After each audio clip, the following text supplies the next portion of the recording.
मुट्ठी भर लेकर कुछ सपने भर कर जेबों में आशाएं, दिल में है अरमान कहीं कुछ कर जाए कुछ कर जाए। सूरज सा तेज नहीं मुझ में, दीपक सा जलता देखोगे, मेरी हद रोशन करने से तुम मुझको कब तक रोकोगे, तुम मुझको कब तक रोकोगे। मैं उस माटी का वृक्ष नहीं जिसको नदियों ने सींचा है, बंजर माटी में पलकर मैंने मृत्यू से जीवन खींचा है। मी त्या मातीतला वृक्ष नाही आहे की ज्याला भरपूर पाणी चलो आता निरा कालवा झालाय, तसं नाही, पूर्वी जी करा होती ना दुष्काळाची, तशात मैंने त्या मृत्यू से जीवन खींचा है। मैं पत्थर पर लिखी इबारत हूँ, तुम शीशे से कब तक तोड़ोगे, मिटने वाला मैं नाम नहीं, तुम मुझको कब तक रोकोगे, तुम मुझको कब तक रोकोगे। गरुडासारखी भरारी घ्यायची, बदकाबरोबर पोहण्यात वेळ घालवायचा नाहीये, ती भरारी घ्यायची आहे। तो गरुड कसा मस्त ढगांच्या वर जाऊन, किती मोठं वादळी होते त्याच्या वर जाऊन तो उड्डाण घेतो। 40 वर्षानंतर ज्या वेळेला त्याचे पंख झडायला लागतात, चोच मोडायला लागते, त्यावेळेला तो अज्ञातवासात जातो, खडकात राहतो 6 महिने, आणि ती चोच ठोकून ठोकून मोडून काढतो। मग ती चोच नवीन यायला सुरुवात होते, आणि ती नवीन आलेली चोच आहे ना, त्यांनी ते सगळे पंख उखडून काढतो, मग ते पंख सगळे निघून जातात, ते हळूहळू नवीन पंख येतात, आणि मग परत 30 वर्ष तो उमेदाने पुन्हा भरारी घेतो। तो हा संघर्ष आहे, याच्यातनं मागं पुढं बघायची गरज नाही आहे। जो 65 किलोची तलवार वागवतो त्याचं नाव येसाजी, जो 2000 शत्रूंशी एकटा झुंजतो त्याचं नाव बाजी, जो हात तुटला तरी शत्रूशी लढत राहतो त्याचं नाव तानाजी, जो 18 तासात दिल्लीवरून घोडा पुण्याला घेऊन येतो त्याचं नाव संताजी, जो शत्रूच्या छावणीत एकटा घुसतो आणि शत्रूच्या छावणीचा कळस कापून आणतो त्याचं नाव धनाजी, जो ठाण्या वाघाला एकटा सामोरे जातो त्याला उभा फाडतो त्याचं नाव संभाजी, आणि या सगळ्यांना एकत्र घेऊन स्वराज्याचं नंदनवन घडवतो तो माझा राजा छत्रपती शिवाजी। दिशा एकदा निश्चित केली, डिरेक्शन एकदा ते गोल निश्चित केलं की मार्गक्रमण करायचं। कारण जिल्हा परिषदेच्या शाळेत, आमच्या शाळेचं नाव काय होतं, लई फॅन्सी नाव असतात आजकाल, आता इथं माहीत नाही जिल्हा परिषद शाळेची नाव बदलली, आमच्या शाळेचं नाव होतं जिल्हा परिषद मुलांची शाळा नंबर 1, स्टील मला वाटतं तशीच असते।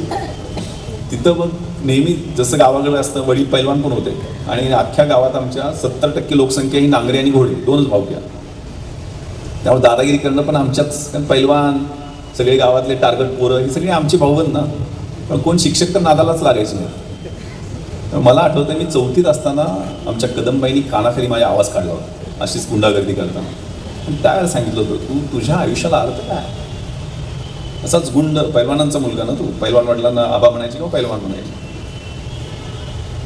असंच किड्यामुंगीसारखा जगशील आणि करून जाशील, काय तुझ्या अस्तित्वाला अर्थ, म्हणून ती आय एम समबडी, माझ्या इथल्या जगण्याला अर्थ आहे, ते आयुष्य मला एकदाच मिळालेलं आहे, मी चांगल्या पद्धतीने जगणार, मी नाही उडू शकलो, मी धावेन, मी नाही धावू शकलो, मी चालेन, मी नाही चालू शकलो, पण खुरपडत त्या एक्सलन्स, त्या उत्कृष्टच्या दिशेने जाईल, मला नाही सूर्य होता आलं, मी एक काजवा होऊन चमकेल, पण चमकण्याची माझी जी जिद्द आहे ना ती खूप महत्वाची, ती blueprint again and again मी म्हणतो। कारण परत मग तालुक्याच्या ठिकाणी शाळेला गेलो, आत्याच्या घरी म्हणजे 10 बाय 10च्या 2 खोल्या, एक किचन आणि एक 10 बाय 10च्या खोली, तिची 3 पोरं, ते मामा कृषी खात्यात काहीतरी कनिष्ठ स्तरावर काम करायचे, रात्रभर त्यांना ते हिशेब लिहित बसायला लागायचे सगळ्या त्याचे, आणि त्या झोप पण लागायची नाही बऱ्याचदा। रोज सकाळी पाणी भरायचा नंबर असायचा, पाणी कोण त्यांची लाकडाची छोटीशी वखार, मग थोडंसं जोडधंदा म्हणून ते लाकडं फोडायचा पण नंबर असायचा। पण तो संघर्ष तो शाळेतला जो आहे ना, मग ते थोडे दिवस 10वीला असताना मग पेईंग गेस्ट म्हणून माझ्या शिक्षकांच्या घरी मी गेलो, आणि त्यांनी मग 3 वाजता उठायची सवय लावली, त्या ब्रह्ममुहूर्तावर 3 वाजता उठायची जी सवय लावली ती खूप महत्त्वाची माझ्या आयुष्यात ठरली। पहिल्यांदा 4-5 दिवस पेंगाच काढल्या, आताच पेंगा यायचं ना, नंतर 3.5 ते 8.5 हे 5 तास ते 15-16 वर्षाचं असताना, तेच वय आहे, 15-16 वर्षीय वय आहे ना तुमचं, छत्रपती शिवरायांनी सह्याद्रीच्या कड्या कपारींना शेले पाकोटे लावून स्वराज्याचं नंदनवन याच वयात घडवलं। सवंगडी बरोबर घेतले सगळे, काय त्यांच्याकडे स्किल बिल काय नव्हतं, रॉ करेज, जो 65 किलोची तलवार वागवतो त्याचं नाव येसाजी, जो 2000 शत्रूंशी एकटा झुंजतो त्याचं नाव बाजी, जो हात तुटला तरी शत्रूशी लढत राहतो त्याचं नाव तानाजी, जो 18 तासात दिल्लीवरून घोडा पुण्याला घेऊन येतो त्याचं नाव संताजी, जो शत्रूच्या छावणीत एकटा घुसतो आणि शत्रूच्या छावणीचा कळस कापून आणतो त्याचं नाव धनाजी, जो ठाण्या वाघाला एकटा सामोरे जातो त्याला उभा फाडतो त्याचं नाव संभाजी, आणि या सगळ्यांना एकत्र घेऊन स्वराज्याचं नंदनवन घडवतो तो माझा राजा छत्रपती शिवाजी।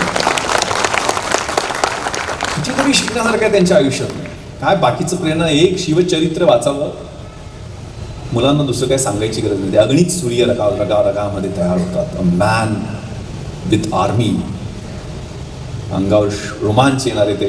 म्हणूनच लोकमान्य टिळकांनी शिवजयंती आणि गणेशोत्सव त्यावेळेला, ज्यावेळेला त्या स्वातंत्र्य समरामध्ये ज्यांना आहुती द्यायच्या ते स्वातंत्र्यवीर, त्यांच्यासाठी हे व्यासपीठ उपलब्ध करून दिलं.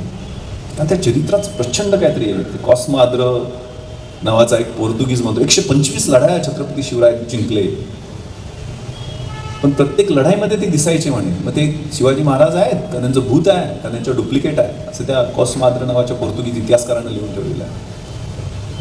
ते कवी कलश एका ठिकाणी म्हणतात, ज्या वेळेला आपल्याला माहिती आहे ना, शाहिस्ते खान पुण्यातच येऊन त्यांनी आपला अड्डा तिथं निर्माण केलेला होता की शिवाजी का मुलक है कितना, मेरे 3 उंगलियों इतना. त्याच्या 3 उंगल्या ज्या वेळेला कलम केल्या, त्यावेळेला ते सगळे मोगली सरदार जाऊन औरंगजेबाला सांगायला लागले की भले तर बलक बुखाराला जाऊ, समुद्र पर्यटन करू, आसाम सयामला जाऊ, पण त्या छत्रपती शिवाजीच्या समोर जाऊन लढायला तेवढं सांगू नका. असं ते प्रेरणादायी व्यक्तिमत्व. पण हेच नव्हतं फक्त लढाया करणं, तलवार आणि भवानी तलवार असं नव्हतं. ते एक सुराज्य, मी या राज्याचा विश्वस्त आहे, प्रौढ Pratap Purandar, mature, efficient and excellent, अशा पद्धतीचं ते व्यक्तिमत्व.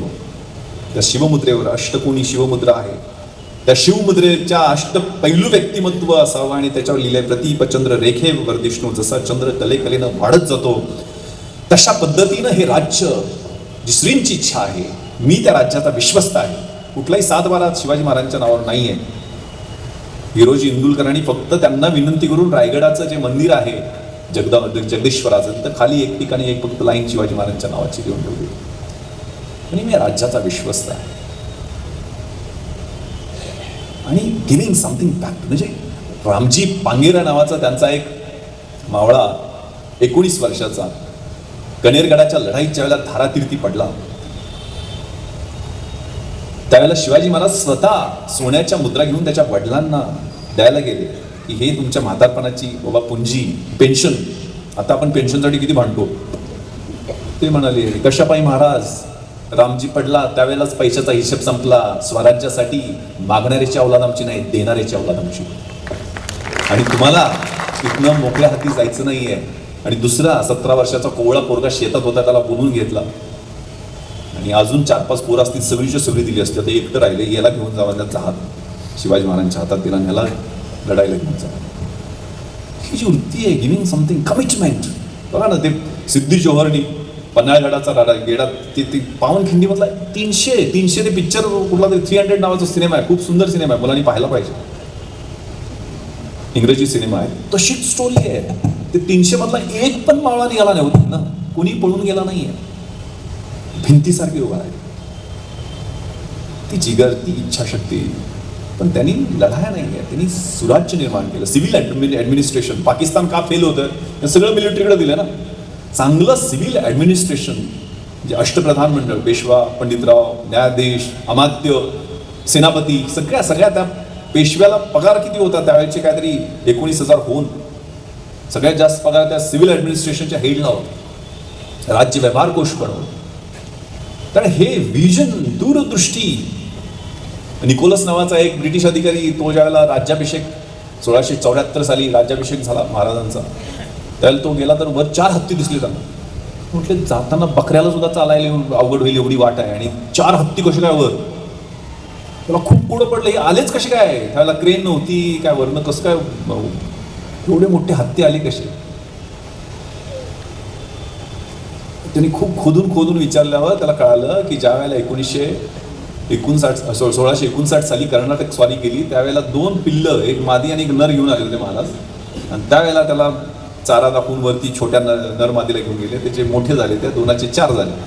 हे विजन आहे, ही दूरदृष्टी आहे. कारण हे 16-17 ते एज खूप महत्वाचं आहे.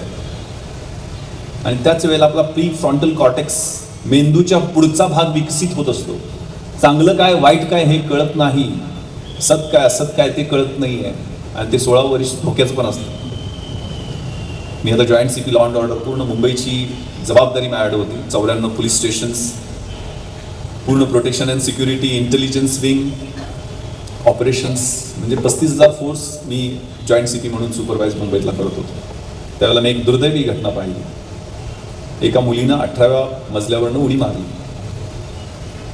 खूप चांगल्या शाळेतली कोट्याधीशाची मुलगी. तिची सुइसाईड नोट तिनं लिहिलेली होती आत्महत्येच्या पूर्वीची.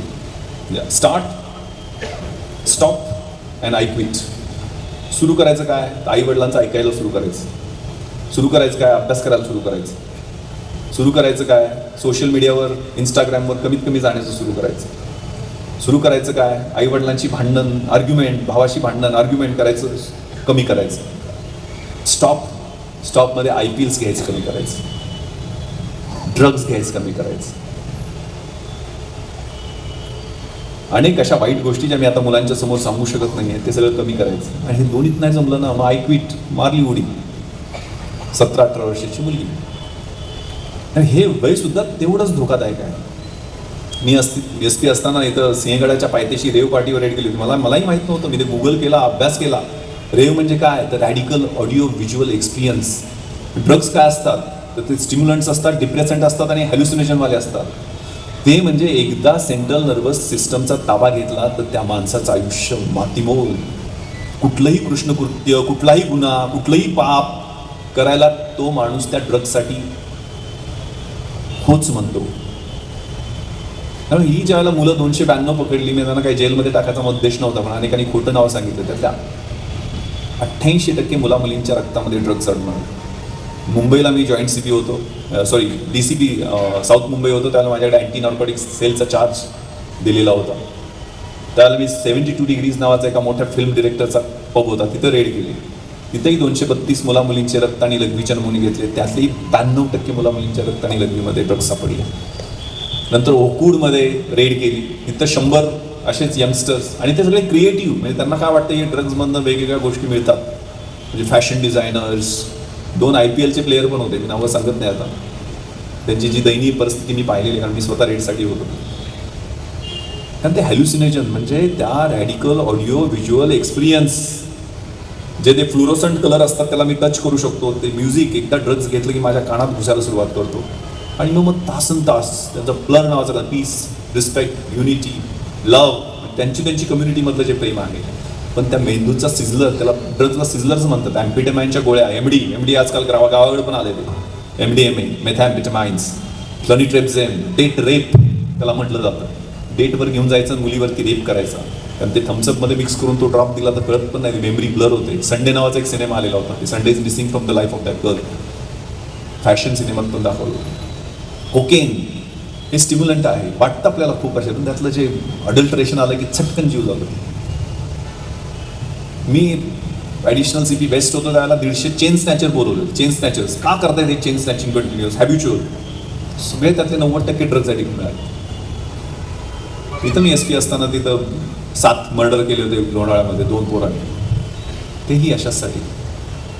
350 रुपये काढले होते पॅन्टीतून. ते 7 murder, total stolen property 350 rupees.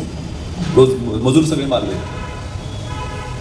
तर हे जे आक्रमण आहे त्या 16व्या, 17व्या, 18व्या वर्षी आपल्या मुलांना सांभाळलं पाहिजे. आणि मुलींसाठी सुद्धा 14 ते 18 म्हणजे गेल्या 5 वर्षात महाराष्ट्रात 7,500 रेप केसेस रजिस्टर झाल्या बलात्काराच्या. त्यातल्या 2230 विक्टिम्स या 14 ते 18 या वयातल्या आहेत. त्या वल्नरेबल एजमध्ये आपण मुलींना सांभाळलं पाहिजे. तर दोन्ही अँगलनं याचा विचार होणं आवश्यक आहे. त्यामुळे हे एज जे आहे त्याला करायचं म्हटलं तर मग छत्रपती शिवाजी महाराज, ज्ञानेश्वर माऊली कितव्या वर्षी समाधी घेतली. मिरॅकल करण्याचं तेच वय आहे ना. फोकस, अभ्यास, कष्ट. पण ही जी आकर्षणं आहेत, ही आकर्षणं कशी थोपवता येतील याचा विचार केला पाहिजे.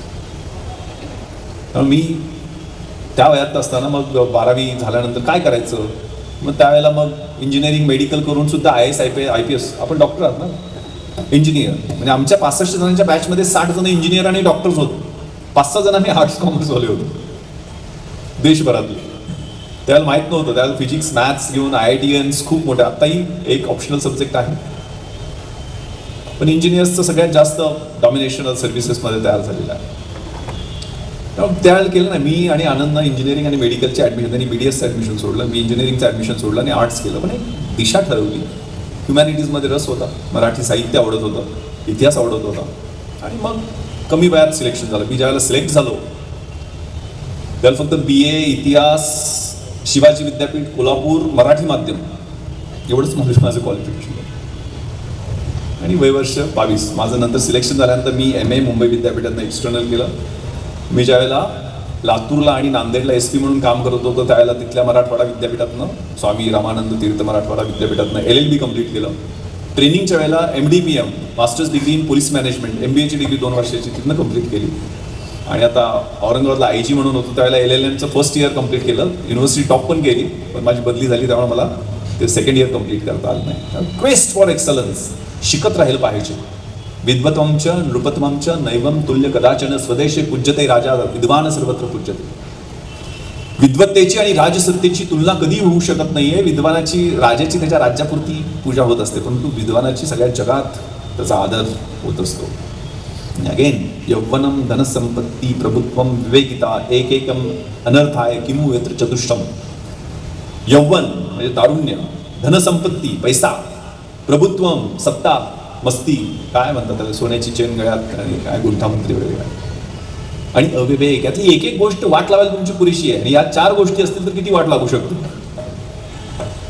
त्यामुळे ते कंट्रोल, हे संस्कार कशासाठी असतात, हे सामाजिक बंध कशासाठी असतात, योग कशासाठी करतो आपण.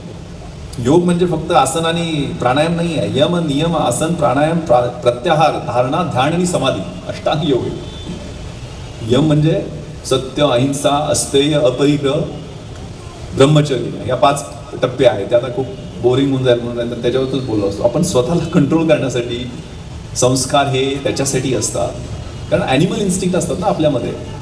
त्या जनावराची जी काही वृत्ती असते ती खूप छान गोष्ट मी ऐकली होती. एक चित्रकार असतो आणि त्याला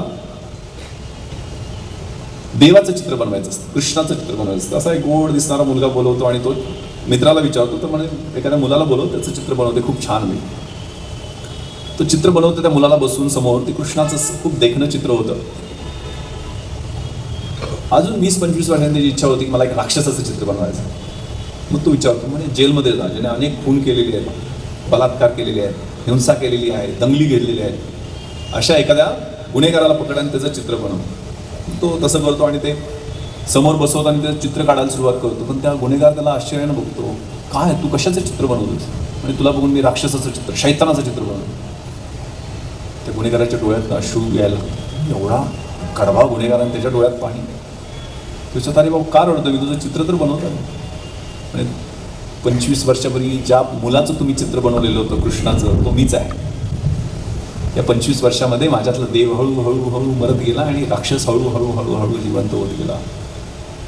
आपलं जे सराउंडिंग आहे, संगत आहे, म्हणजे गरुडासारखी भरारी घ्यायची, बदकाबरोबर पोहण्यात वेळ घालवायचं नाही आहे. ती भरारी घ्यायची आहे. तो गरुड कसा मस्त ढगांच्या वर जाऊन, किती मोठं वादळी होते त्याच्या वर जाऊन तो उड्डाण घेतो.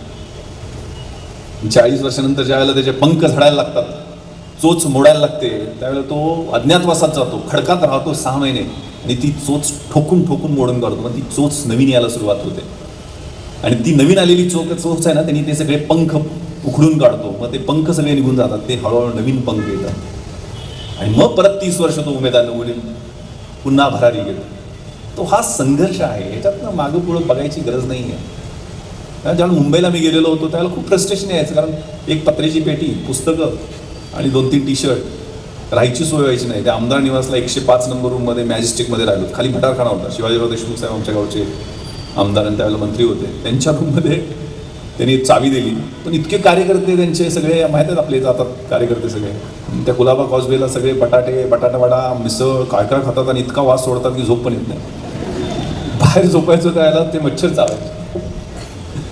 पण पेटीतला संध्याकाळी कधीतरी समुद्र किनाऱ्यावर जाऊन अश्रू ढाळत बसायचं. आई वडिलांनी स्वप्न पाहिलेलं असतं ना. आणि किती म्हणजे अर्धा गुंठे एकर जमीन पण माझ्या शिक्षणात, खूप टोटल खर्च किती झाला असेल IPS व्हायला, 60-70 हजार रुपये. पण ते तर कुठे येणार. ते शेती अर्धा एकर विकून पण टाकली, माहीत पण नाही. पण स्वप्न होती. मुट्ठी भर लेकर कुछ सपने भर कर जेबों में आशाएं, दिल में है अरमान कहीं कुछ कर जाए. सूरज सा तेज नहीं मुझ में, दीपक सा जलता देखोगे, मेरी हद रोशन करने से तुम मुझको कब तक रोकोगे, तुम मुझको कब तक रोकोगे। मैं उस माटी का वृक्ष नहीं जिसको नदियों ने सींचा है, बंजर माटी में पलकर मैंने मृत्यू से जीवन खींचा है। मी त्या मातीतला वृक्ष नाही आहे की ज्याला भरपूर पाणी सलून आता निरा कालवा झालाय, तसं नाही, पूर्वी जी करा होती ना दुष्काळाची, तशात मैंने त्या मृत्यू से जीवन खींचा है। मैं पत्थर पर लिखी इबारत हूं, तुम शीशे से कब तक तोड़ोगे, मिटने वाला मैं नाम नहीं, तुम मुझको कब तक रोकोगे, तुम मुझको कब तक रोकोगे।